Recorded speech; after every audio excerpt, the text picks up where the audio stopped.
사도신경으로 신앙 고백하시겠습니다.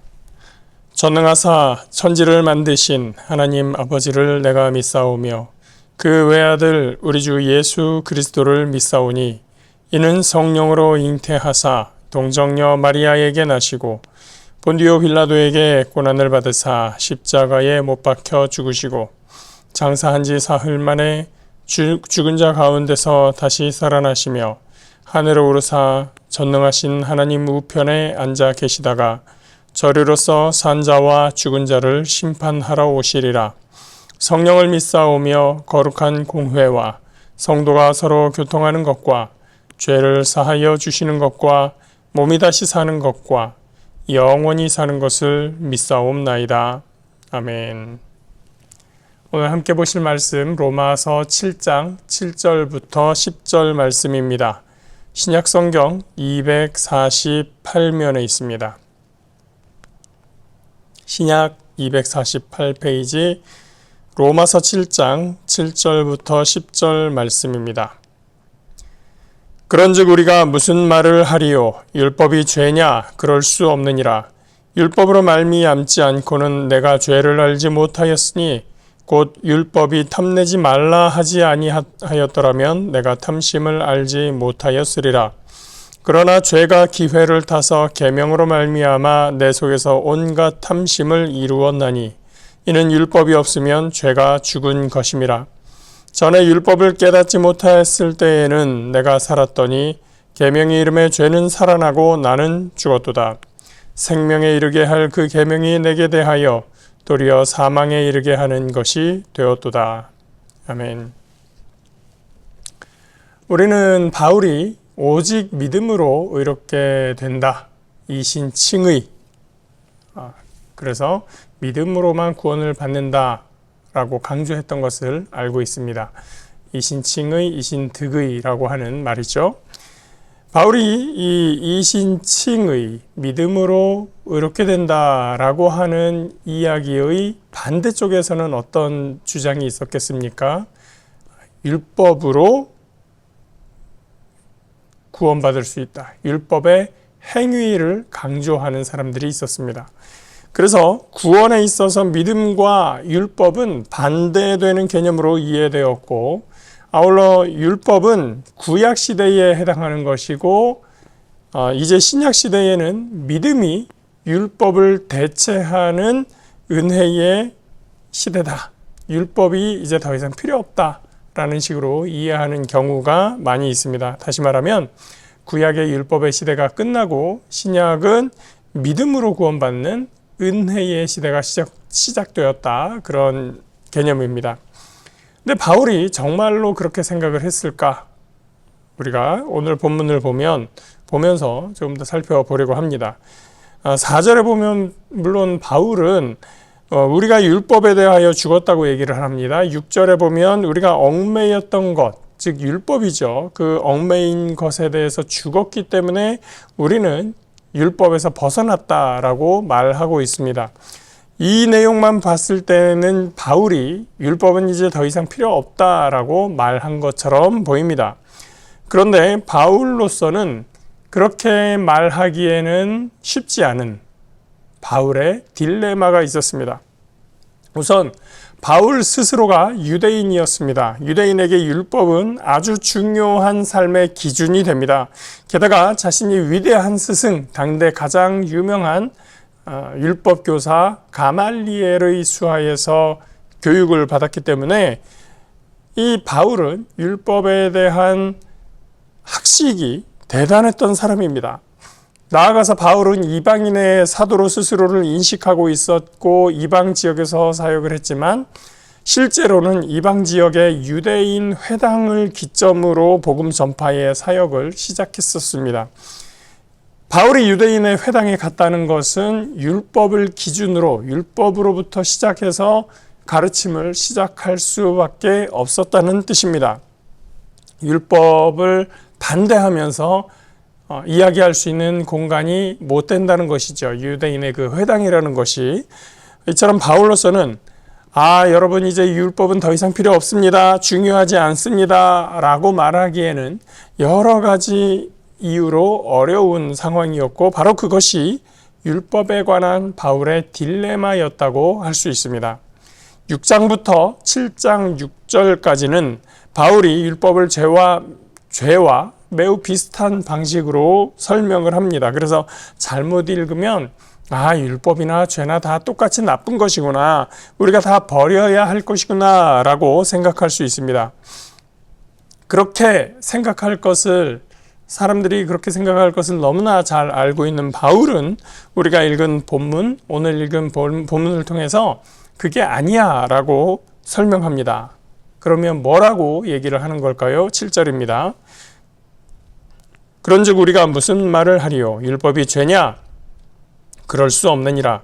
율법으로 말미암지 않고는 내가 죄를 알지 못하였으니 곧 율법이 탐내지 말라 하지 아니하였더라면 내가 탐심을 알지 못하였으리라. 율법이 죄냐? 아니라고 말합니다. 그러면 율법과 죄의 관계는 어떻게 되느냐? 율법으로 말미암지 않고는 내가 죄를 알지 못했다. 즉 율법으로 말미암아 내가 죄를 깨달을 수 있었다라고 이야기합니다.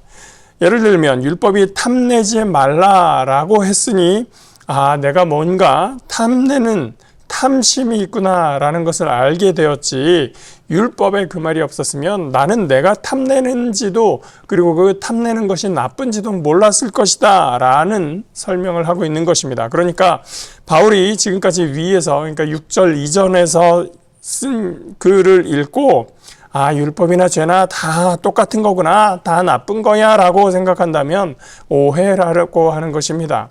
율법 때문에 죄가 죄인 줄 알았던 것이지 율법이 죄야 라고 말한 게 아니란 뜻이죠. 8절은 이 죄와 율법에 대해서 조금 더 설명을 합니다. 그러나 죄가 기회를 타서 계명으로 말미암아 내 속에서 온갖 탐심을 이루었나니 이는 율법이 없으면 죄가 죽은 것이라. 전에 율법을 깨닫지 못했을 때에는 내가 살았더니 계명이 이름에 죄는 살아나고 나는 죽었도다. 율법은 죄가 아닌데 오히려 율법을 통해 죄가 죄라는 것을 알았을 때, 즉 탐심이라는 죄를 알았을 때 그 탐심이 나라고 하는 존재를 규정하게 됩니다. 너는 탐심이 많은 인간이야, 너는 탐욕에 죄가 있는 인간이야, 너는 죄인이야 라는 것을 자꾸 정죄하고 있는 자신을 발견하게 되는 것입니다. 그래서 율법이란 것을 알지 못했을 때에는 내가 아무런 문제 없이 잘 살고 있었다라고 생각을 했는데, 율법을 알고 그 안에 있는 계명들을 알게 되니 내가 죄를 저지르고 있구나, 내가 죄가 있구나, 나는 죄인이다 라는 정체성이 그전의 평범했던 그전에 문제 없었던 나를 덮어버리고 삼켜버리고 마는 것입니다. 그런데 여러분, 방금 읽은 이 8절과 9절 설명을 듣고 여러분 어떤 생각이 드십니까? 바울은 지금 자신이 율법을 깨닫고 계명을 알게 되면서 자신이 죄인이라는 사실을 깨달았다라고 말하고 있습니다. 우리는 바울의 이 말을 읽으면서 얼마나 공감하고 얼마나 그의 설명이 우리의 가슴에 와 닿고 있느냐 하는 질문입니다. 7장 1절 2절은